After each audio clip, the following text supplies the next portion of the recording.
I prefer the sex. I prefer really not to speak. If I speak, I am in big trouble. In big trouble. And I don't want to be in big trouble. Porque sou eu o treinador. E como sou eu o treinador, eu é que sei o que é que faço. Mas isso é você que é treinador, eu não sou treinador. Eu sou um aprendiz treinador.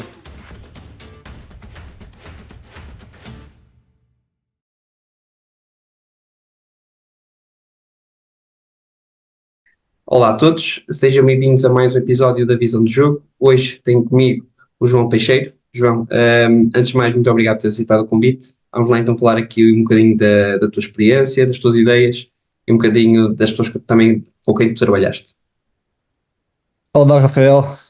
Obrigado eu pelo convite. É uma honra para mim também poder falar um bocadinho contigo, partilharmos algumas ideias, experiências e também felicitar-te pelo trabalho que tens vindo a desenvolver, que é um podcast que eu acompanho e para mim é sempre bom, gosto sempre de ir acompanhando e ir ouvindo pessoas diferentes com experiências diferentes. João, eu ia começar com a tua experiência com o Mr. Carlos Queiroz. Como é que aconteceu? Como é que é trabalhar com o Mister? Toda a gente sabe que é uma referência para muitos treinadores. E lá está, como é que aconteceu essa oportunidade? Começando por aí, pelo princípio, a oportunidade surgiu alguns em 2018, após eu ter terminado o meu estágio de mestrado, que fiz na parte da análise no Benfica, na altura no Benfica Lab, que era a parte da análise, departamento de análise da formação, trabalhar no escalão de sub-17, na altura com o Mr. Renato Paiva. Terminei o meu estágio, pronto, segui a minha vida, entretanto ia começar a trabalhar no sub-23 do Vitória de Setúbal. Obviamente uma estrutura mais pequena, ia continuar também com funções de análise, mas que ia acumular com parte do treino. E entretanto, a pessoa que estava na análise na altura na seleção do Irão, na equipa técnica do professor, saiu. E pela ligação que o professor sempre teve com a Faculdade de Motricidade Humana e por também ver na equipa técnica outras pessoas que já tinham passado pela faculdade, a ligação deu-se por aí. Procuraram em conjunto com o professor Ricardo Duarte, que na altura era meu professor na universidade, uma pessoa para substituir a pessoa que estava na altura. Pronto, ele indicou o meu nome e depois a partir daí desenvolveu-se através de uma conversa, uma espécie de quase entrevista, se quiser chamar assim, com o professor, e pronto, acabei por ir lá parar. Relativamente ao trabalho, epá, na verdade sinto-me um afortunado por ter tido por ter a possibilidade de trabalhar nos últimos anos com o professor Carlos Queiroz, por ter tido também a possibilidade de trabalhar com o Renato Paiva, que eu também considero um grande treinador, e que o tempo também está a se encarregar de mostrar isso. Mas pronto, professor, uma pessoa com um currículo que toda a gente sabe, que dispensa apresentações, com o qual tenho tido a oportunidade de aprender imenso em todas as vertentes do futebol, do treino, da liderança, de tudo, e que me considero um afortunado também por experienciar a exigência e a disciplina que é necessário ter todos os dias para manter neste nível. Olha, Irão, Colômbia, Catar, que melhores aprendizagens retiras de todas estas experiências? Olha, na verdade, eu acho e costumo sempre dizer que as aprendizagens que eu retiro mais destas diferentes experiências não têm tanto a ver com futebol, com a parte técnica do futebol, mas sim com a parte cultural, com a influência que a cultura e que os diferentes contextos e países têm, depois isso refletem no futebol, porque futebol, como costumamos dizer, é 11 contra 11, a bola é redonda na mesma, é o mesmo número de jogadores, o campo é relevado, apesar de relevado às vezes ser melhor nos relevados do que noutros, mas as regras são as mesmas.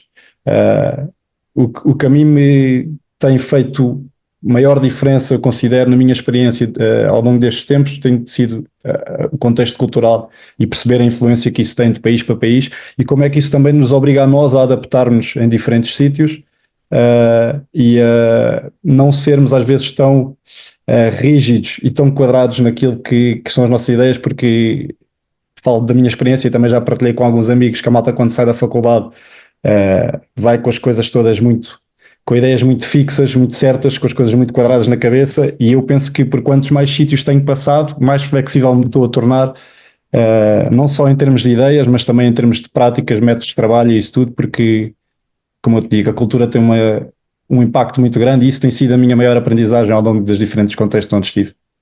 Ok. Quais é que eram as tuas funções, em concreto, na equipa técnica? Nas várias equipas técnicas onde tiveste? Uh, Começando pela parte do Benfica, pá, era muito uma função de departamento, normal, da parte da análise. Havia diversas tarefas que estavam inerentes ao departamento, depois outras que acabaram por estar inerentes à equipa técnica, ao treinador. Depois disso, com o professor, tem sido também muito a parte da análise, obviamente é sempre a minha principal responsabilidade. Varia um pouco de contexto para contexto, porque também tem a ver com as condições que cada sítio tem. Por exemplo, quando começámos no Irão, eu era o único.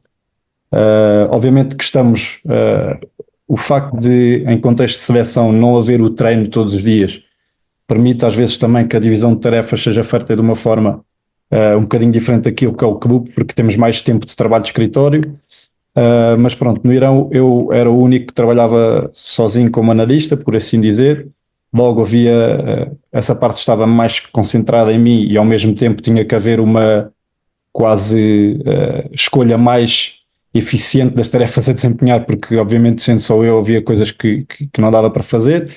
Depois quando fomos para a Colômbia já éramos dois e aí já era mais fácil e a possibilidade também de desenvolver mais trabalho. Sempre a parte de análise de adversários e da própria equipa, obviamente. Análise da própria equipa muito focada na análise individual dos nossos jogadores, para depois vir a fazer as convocatórias, acompanhamento individual constante e exaustivo daquilo que são as performances dos jogadores nos clubes. Estamos a falar de quantos já agora? Estamos a falar mais ou menos de quantos jogadores? Nós temos tido sempre mais ou menos uma lista de acompanhamento, estamos a falar de acompanhamento regular, Sim. de cerca de 50 jogadores. Há de andar por aí, não foge muito. Ok. Em que depois normalmente o que é feito é aquilo que se ouve falar como uma lista preliminar, que aí reduz para os 35 e depois para os 23, 24, 26, agora nos últimos anos aumentou o número de jogadores possíveis por convocatória. Tem sido muito por aí. Depois agora, entretanto, no Qatar já também tinha outro rapaz e depois até acabámos por ser três e aí já permite então uma divisão das tarefas ainda mais eficiente. E agora na nossa última passagem eu estava mais focado com a análise da própria equipa e também parte do treino, obviamente. E pronto, tem sido isso. Ou seja, quase sempre pela análise. Mas falas em análise, tu falaste agora um bocadinho aí no treino, andas dentro do campo? Sim, nos últimos anos tenho andado. Ao início, quando fui trabalhar com o professor para o Irão, não dava. Era o que eu te digo, também era só eu. Agora, nas últimas duas passagens por Irão e Qatar, e mesmo já na Colômbia um bocadinho, sim. Ok. Imagina, é um trabalho mais fácil nas seleções do que é, por exemplo, nos clubes. Ou melhor, é menos desgastante. Em termos de quê? Em termos, pois, vamos falar várias coisas, é verdade. Eu ia falar em termos de horários, acho que no clube, teoricamente, tens de trabalhar mais tempo, teoricamente. Sim, obviamente é muito mais concentrado em trabalho de escritório, por assim dizer, não é? É aquilo que nós fazemos com base no nosso dia a dia. Se bem que em alguns sítios onde nós temos passado, vamos tendo sempre a oportunidade de ir trabalhando frequentemente com os jogadores locais, com os jogadores que jogam nos campeonatos locais. Mas sim, é muito mais trabalho de escritório. Sinceramente, e lá está, eu falo da minha experiência, em termos de horário de trabalho e carga de trabalho, não é muito diferente. Mas isso obviamente tem a ver com a exigência que as pessoas metem e também com as rotinas de cada um. Sei que há malta que trabalha em contexto de seleção que não trabalha todos os dias, não se desloca às instalações todos os dias, ou só trabalha da parte da manhã, ou só trabalha da parte da tarde. O nosso método de trabalho, a nossa metodologia de trabalho tem sido com base numa rotina diária quase igual ao trabalho de clubes. Ok. Imagina, treinador principal, treinador adjunto, analista, como é que tu te vês e onde é que tu te vês agora e onde é que tu achas que vais estar também no futuro? É enquanto analista que queres continuar no futebol ou achas que vais dar um upgrade? O meu objetivo a longo prazo é ser treinador principal. Se me perguntares quando, não sei. Acho que não vale a pena fazer grandes planos relativamente a isso, na verdade, porque já percebi também que as coisas acabam por ocorrer de forma natural, e aceito isso e não tenho grande pressa. E acho que há de ser feita uma progressão natural. A minha função agora tem sido de analista. Acredito que a evolução natural das coisas irá ser treinador adjunto e depois treinador principal ao longo prazo. Esse é o meu objetivo. Ok, quais é que são as tuas principais referências? Como treinador, se tu dizes. Sim. As minhas principais referências, olha, sinceramente, as pessoas com que trabalho, neste caso o professor Carlos Queiroz e pessoas com quem já trabalhei, o Renato também é uma grande referência para mim. Depois, obviamente, como eu acho que todos os treinadores jovens portugueses terem como a referência José Mourinho, por aquilo que é e por aquilo que foi para nós treinadores enquanto a forma como olham para nós no mundo. Depois tenho algumas referências, obviamente adoro o Guardiola pela forma como joga, também pelo impacto que tem tido a nível técnico e tático, principalmente do jogo. Gosto também dos treinadores italianos, adoro o Ancelotti, e lá está, por coisas diferentes. Se me perguntares a razão pela qual tu gostas do Guardiola é a mesma que gostas do Ancelotti, não é, são coisas diferentes. E se me dissesses para fazer o treinador ideal, eu ia buscar um bocadinho de cada, portanto é sempre muito por aí. Ok. Ainda no trabalho da análise, eu não sei se me podes aqui confessar isto ou não, mas que tipo de ferramentas é que utilizas? E por onde é que passam os objetivos dessa análise? Já sei que é analisar a equipa e o adversário, mas que pontos é que gostas de pegar? Sim. Que aspectos, vamos dizer assim? Eu tenho trabalhado ao longo dos anos, nos últimos anos, maioritariamente falando em ferramentas de trabalho, com o Sports Code ao nível da análise e codificação dos jogos e edição, que também já permite isso. Com o iScout, que é uma ferramenta de trabalho diária, muito para acompanhamento individual dos jogadores de seleção, como eu te estava a dizer. E principalmente essas duas, ultimamente, porque antigamente utilizava mais, mas agora o próprio Sports Code já permite fazer edição do vídeo, fazer os desenhos nos vídeos, nos cortes. Portanto, tem sido muito só essas duas. Tenho como objetivo alargar um bocadinho este espectro nos próximos tempos, mas variar um bocadinho o tipo de software utilizado. Estou-te a falar coisas de codificação, edição, visualização, mas penso que, como eu acho que a nossa ideia, e principalmente a nível de futebol de seleções, pelo pouco tempo que temos para treinar, terá que passar muito por treinar sem treinar, por assim dizer, ou seja, arranjar outras formas de treino que não o treino em si. E para te dar um exemplo, há pouco tempo conheci um software de realidade virtual que permitia simular contextos de jogo para estimular a tomada de decisão de jogadores. Um bocadinho por aí. Pretendo começar a trabalhar com softwares desses para alargar um bocadinho o espectro e também tentar trazer algum tipo de inovação ao trabalho. Cheiro. Já agora, como é que funcionava esse último? Era tipo com aqueles óculos? Sim, aquilo funcionava com os óculos de realidade virtual, normais, daqueles que que se compra em qualquer loja de tecnologia, e depois aquilo criava um contexto de jogo, criava situações de jogo em que o jogador colocava aquilo, via-se dentro de uma situação de jogo e depois tinha uma espécie de um comando na mão em que tinha que tomar decisões, passo para ali, passo para aqui, remate, faço um passo longo, etc. E eu fiquei muito satisfeito. O meu objetivo até era ter tentado implementar isso, mas entretanto acabámos por sair. Penso que vai ter que passar muito por aí. Giro, giro. Nunca tinha pensado sequer muito nisso. Uma pergunta aqui um bocado específica. Eras capaz de trabalhar com um treinador com ideias contrárias às tuas? Daquilo que ao jogo diz respeito, por exemplo. Estás a trabalhar com um treinador que tu não te consegues identificar com aquelas ideias, não consegues perceber, ou melhor, consegues perceber, mas não vês que aquilo vai ter grande sucesso. Isso é uma pergunta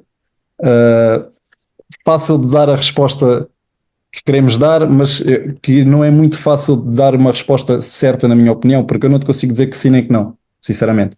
Acho que ia ter muito a ver com o contexto, ia ter muito a ver com a própria pessoa em si, porque metendo isto num cenário ideal, dentro disso que tu disseste, ser uma pessoa com ideias completamente opostas à minha, mas quer dizer, se fosse num contexto espetacular, se fosse uma pessoa com quem eu gostasse de trabalhar do ponto de vista humano, sinto que tenho a capacidade suficiente para me adaptar a essa situação. Não é por a pessoa ter ideias muito contrárias às minhas que eu não ia conseguir trabalhar com ela, ia ter que me adaptar, ia ter que conhecer profundamente as ideias dela, obviamente, que isso é o que acontece com dentro de qualquer equipa técnica, e ia ter que perceber em cada momento que, estando a trabalhar com uma pessoa que é o líder, estou a trabalhar para essa pessoa, o que interessa é a ideia dessa pessoa. Pondo isto numa perspectiva muito direta. Obviamente é sempre bom nós trabalharmos com alguém com quem nos identificamos, e tenho tido essa felicidade, onde também podemos ter a possibilidade de aportar com aquilo que são as nossas ideias e que convergem com as ideias do treinador. Obviamente, se fosse uma pessoa com ideias completamente contrárias às minhas, se calhar esta parte ia ser mais difícil, não significa que deixasse de fazer, porque procuramos sempre tentar aportar e dar alguma coisa nova, mas acho que conseguia, num cenário ideal, mas não digo que aceitasse qualquer. Claro. Ok. Continuando no teu contexto também um bocadinho de seleções, por onde passaste. Tu próprio disseste que tens menos tempo para treinar, porque, lá está, é o que é, as paragens são curtas, vocês têm jogos de 3 em 3 dias, 4 em 4. Já me disseste que uma das preocupações que tu tens é em dar essa tomada de decisão aos jogadores sem eles treinarem. Eu pergunto-te primeiro qual é a principal diferença entre uma paragem de seleção e uma competição contínua, ok?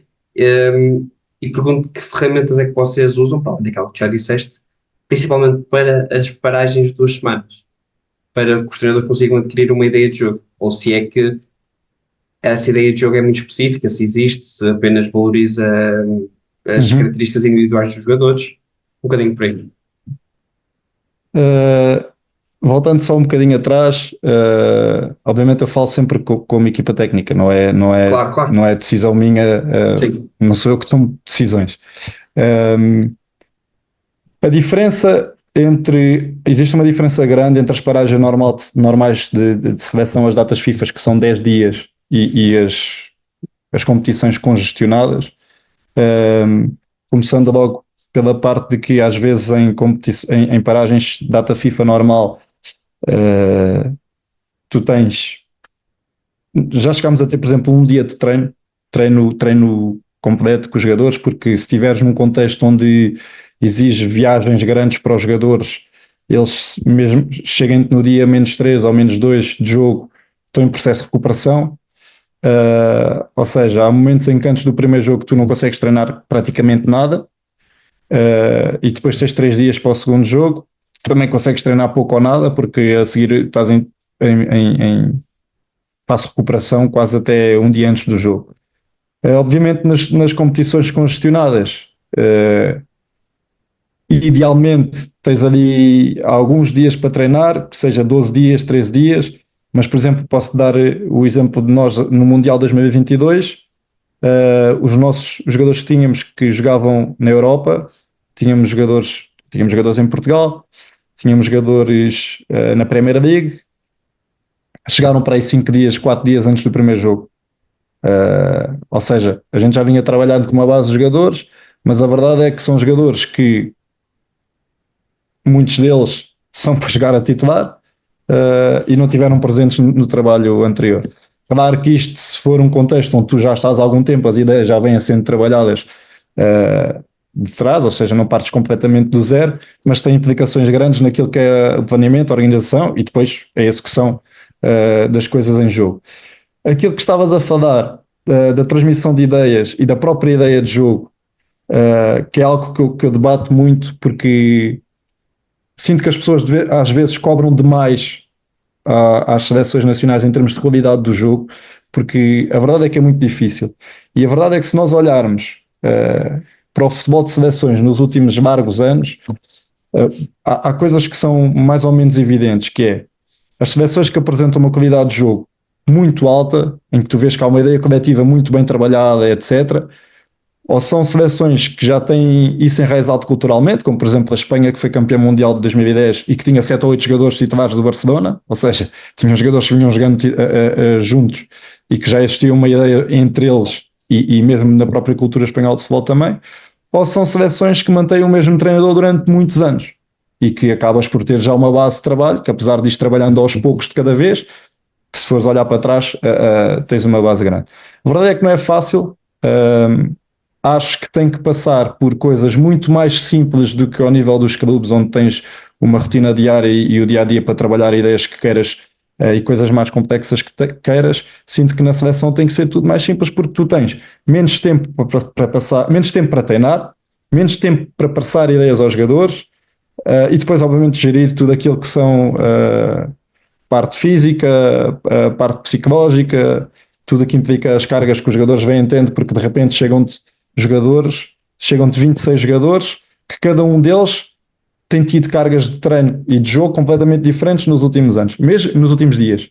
Mesmo que sejam jogadores que jogam, e vamos pôr um cenário ideal de serem jogadores que jogam o mesmo tempo de jogo, ou seja, tens 5 jogadores que jogaram os últimos 4 jogos 90 minutos cada, não interessa, jogam em ligas diferentes, com exigências físicas diferentes, estão em equipas diferentes, com metodologias de trabalho diferentes, ou seja, mesmo que seja malta que vem com ritmo de jogo elevado, acaba por ter fisiologicamente cargas acumuladas diferentes. Portanto, exige uma capacidade, na minha opinião, de adaptação grande e de eficiência ao nível da organização e do planeamento do trabalho que tem de ser feito. Imagina, chega um jogador novo, porque as convocatórias não podem, não podem, mas por vezes não são sempre iguais. Chega um ou dois jogadores novos, não conhecem a ideia coletiva da equipe. Vocês apresentam essa ideia geralmente de novo, ou reforçam em grupo, ou chamam-nos individualmente para lhes apresentar as ideias, para retirar esse tempo, melhor, não é para retirar, estou-me a expressar mal, mas para poupar tempo que se calhar podia ter sido dado em treino. Como é que é feito esse encaixe de ideias quando um jogador novo chega? Tem sido sempre um bocadinho das duas coisas, ou seja, obviamente em cada estágio acaba por se fazer reuniões coletivas que têm sempre por base a nossa ideia, aquilo que nós trabalhamos e fazemos, ou seja, por aí um bocadinho, mas depois há sempre essa preocupação de reunir individualmente com os jogadores, transmitir-lhes as ideias, quer seja por conversa, por vídeo, mostrar aquilo que está guardado quase como base de dados daquilo que são as nossas ideias e o nosso trabalho, para acelerar o processo. No fundo, é isso que se quer, é acelerar o processo. Imagina isto. Imagina que nós, há um dia que vamos treinar as nossas ideias para a construção de jogo. Imagina, para a saída através do guarda-redes. Obviamente que se o jogador, a primeira vez que for fazer aquilo, já tiver visto aquilo em vídeo, vai ser mais fácil chegar e adaptar-se e pôr em prática, do que se ele chegar só ao treino, nunca tiver visto, ninguém tiver falado nada, metendo isto de uma forma muito simples, se calhar as primeiras 3, 4 vezes que faz, sai mal, enquanto se calhar se lhe mostrares vídeo e se o contextualizares antes, se calhar vais poupar e já só sai mal da primeira ou até nem sai mal nenhuma. E essa é a ideia, no fundo, é acelerar o processo de aquisição do jogador. Mas repara, nos clubes já é difícil tu teres tempo para, às vezes, para trabalhar determinadas ideias porque são tão complexas e depende, por exemplo, tu falaste da primeira fase de construção em pontapé de baliza. Geralmente existem treinadores que variam a sua primeira fase de construção de acordo com a pressão adversária, que é totalmente diferente, por exemplo, um adversário que vai pressionar ao homem do que um adversário que não pressiona ao homem, porque há sempre um espaço ali para explorar. Minha dúvida é, como é que vocês passam, se é que passam, tanta informação para os jogadores, porque vocês têm de apanhar adversários com diferentes características, lá está.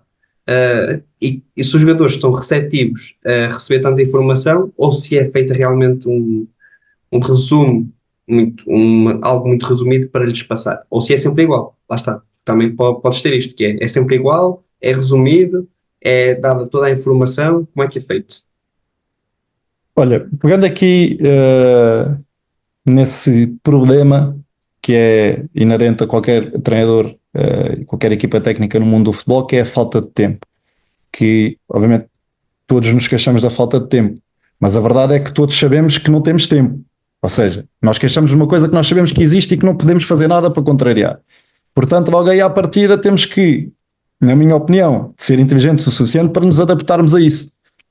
Se eu tenho falta de tempo, tenho que ganhar tempo. Ganhando tempo, na minha opinião, através de, e falando ainda mais ao contexto de seleções, processos simples que te vão permitindo acumular aqui uma ideia, acumular aqui outra ideia, consolidar esta ideia, consolidar outra ideia, e não começar logo através de coisas super complexas que provavelmente a parte aquisitiva não vai ser tão boa, porque as ideias complexas demoram tempo a ser assimiladas, e depois se calhar a parte do processo e do resultado acabará também por não coincidir. É aquilo que estava a dizer, é sempre, na minha opinião, e o que temos feito sempre com base em coisas simples. Por exemplo, falando da parte da construção, tentar que o entendimento do jogo e do espaço seja sempre aquilo que nós pretendemos, para eles perceberem isso. No fundo, ok, se eu estou a ser pressionado ao homem, eu sei que o espaço vai estar numa determinada zona, vai estar onde não houver homem, ou seja, se calhar se eu estou a ser marcado ao homem, eu vou tentar arrastá-los para criar um espaço que eu quero. Se eu tiver a ser marcado à zona, eu já sei que o espaço está no outro lado. Tentar, através de ideias simples, passar-lhes este tipo de informação para que eles entendam aquilo que são os nossos princípios. Mas depois, obviamente, é o que tu dizes, de jogo para jogo, há coisas que vão sendo, e isto é igualmente todo lado, não é? Há coisas que vão sendo adaptadas e também treinadas em função do próprio jogo. Na minha opinião, e resumindo, sempre passar por coisas muito simples que sejam de fácil percepção para eles e de fácil execução também para eles. E depois, obviamente, à medida que vais tendo tempo e vais conseguindo consolidar tempo e processo, as coisas vão acontecendo de forma natural. Ou seja, nas competições, em 2 semanas não consegues fazer nada. Sim, não, aliás, isto até, e se tu olhares para as competições de seleção, e isto acontece frequentemente, as seleções vão evoluindo ao longo do torneio, normalmente, dos torneios. Vês muitas seleções vencedoras ou que chegam a finais e que perderam o primeiro jogo, por exemplo. A Argentina foi campeã mundial em 2022, perdeu o primeiro jogo com a Arábia Saudita. Porque lá está, requer tempo, requer que o jogador, era aquilo que eu te estava a dizer, os jogadores chegaram ao primeiro jogo se calhar com 4 ou 5 dias de treino. Claro que a partir daí tu entras naquela história do processo de recuperação e não treinas tanto, mas há outras formas de treinar, seja através do visionamento de vídeo, seja através de treinos sem carga física para os jogadores. Acaba por ser a consolidação de um processo num espaço de tempo mais curto. Que obviamente 12 dias é difícil e não dá para treinar. Eu estou-me a lembrar, por exemplo, quando nós jogámos Copa América 2019, a final da Champions foi, se não estou em erro, dia 30 de maio, ou 29, à volta disso, e o nosso primeiro jogo foi com a Argentina, foi dia 12 de junho, ou 13 de junho. E nós tivemos jogadores na final da Champions. Portanto, estás a imaginar viajar e não viajar, chegar e não chegar, são 3, 4 dias, se calhar ali a partir do dia 3 ao dia 4 é que estás a treinar a full, tens 8 dias. Não é fácil. Olha, de uma forma resumida, para onde é que passam os teus objetivos, a curto e médio prazo? A longo prazo já te disse, passa por me tornar treinador principal. Seja lá o que isso for, eu tenho um bocado de dificuldade em definir o curto, o médio e o longo prazo.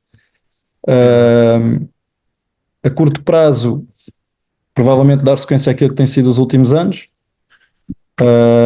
e a partir daí tenho dificuldade, sinceramente. Consigo dizer-te o que eu pretendo a curto prazo, consigo dizer-te aquilo que pretendo a longo prazo. O médio prazo para mim é algo um bocado abstrato que fica no meio dos dois e que eu tenho um bocado de dificuldade em definir. Ok. Chegou então aquela parte em que eu te pergunto basicamente então se tu preferes uma coisa ou outra, ok? E tens de responder sem justificar muito. Ok. Futebol de clubes ou futebol de seleções? Futebol de clubes. Goleada ou gol no último minuto? Goleada. Futebol apoiado ou mais vertical? Bola apoiada. Em pontapé de baliza, pressão homem a homem? Sim ou não? Depende. Essa tem que clássica. responder depende. Defesa zonal, individual ou mista nas bolas paradas defensivas? Mista. James Rodrigues ou Luís Dias? Difícil. Na atualidade, Luís Dias. Tomás Tavares ou Sandro Cruz? Isto é injusto. Isso é injusto, não vou dizer nenhum. É. Não posso individualizar. Então vou tentar outra. Tiago Gouveia ou Mário Baló? Uh, tenho uma relação próxima pessoal com o Tiago Gouveia, portanto. Ok, pronto, já conseguiste justificar. Última. Renato Paiva ou Bruno Lage? Uh, Renato, porque foi a pessoa com quem eu trabalhei, é a pessoa que conheço melhor e conheço a forma de trabalhar. Ok. João, para terminar, a última pergunta e a que faço a todos os convidados. Qual é, de uma forma geral, a tua visão de jogo?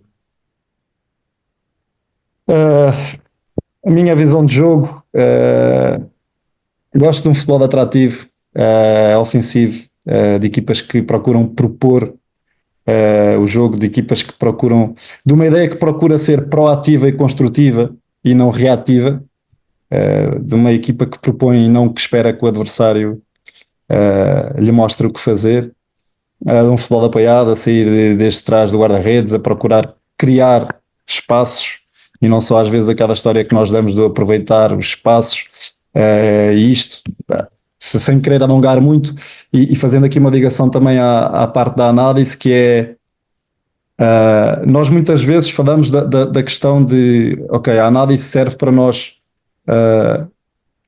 por exemplo, analisarmos o espaço que os adversários nos dão. Eu penso que concedem e que exploram. A análise não pode ser só isso, temos que procurar também em cada jogo definir, ok, em função daquilo que são as características do nosso adversário e que são as características da nossa equipa, quais é que são os espaços mais prováveis que eles nos concedam, tendo em conta estas próprias características e não só naquilo que tem sido por base o trabalho deles, ou seja, procurar criar espaços para os aproveitar e também, obviamente, defendermos aí sim já um bocadinho de uma forma mais rígida daquilo que o adversário procura explorar. Mas tentar chegar à frente de forma apoiada, de forma sustentada, também para... às vezes temos uma visão muito ofensiva da coisa. Eu às vezes tenho uma visão um bocadinho mais defensiva desta parte, ou seja, tentarmos chegar de forma apoiada e junta para que também no momento em que nós perdemos a bola, a equipa esteja, os jogadores estejam próximos da zona onde a perdemos, para evitar grandes correrias e andarmos sempre ali nos momentos de transição, que depois acaba por nos desgastar a equipa e tirar qualidade ao jogo ofensivo. É um bocadinho por aí. Isto sem... ou tentando ao mínimo castrar a capacidade individual e da liberdade dos jogadores, que para mim é primordial e tem que ser sempre o primeiro foco de atenção naquilo que é o trabalho que se pretende desenvolver dentro de uma equipe. João, muito obrigado. Olá, obrigado por teres assistido o vídeo até ao fim. Se assististe, últimos 5 segundos para o momento publicitário. Se ainda não viste, lancei um novo livro, Roger Ball. O link para a compra está aí na descrição. Ou podem comprar também numa FNAC perto de vocês. Obrigado a todos. Não subscrevam nem metam like no vídeo, também não é preciso.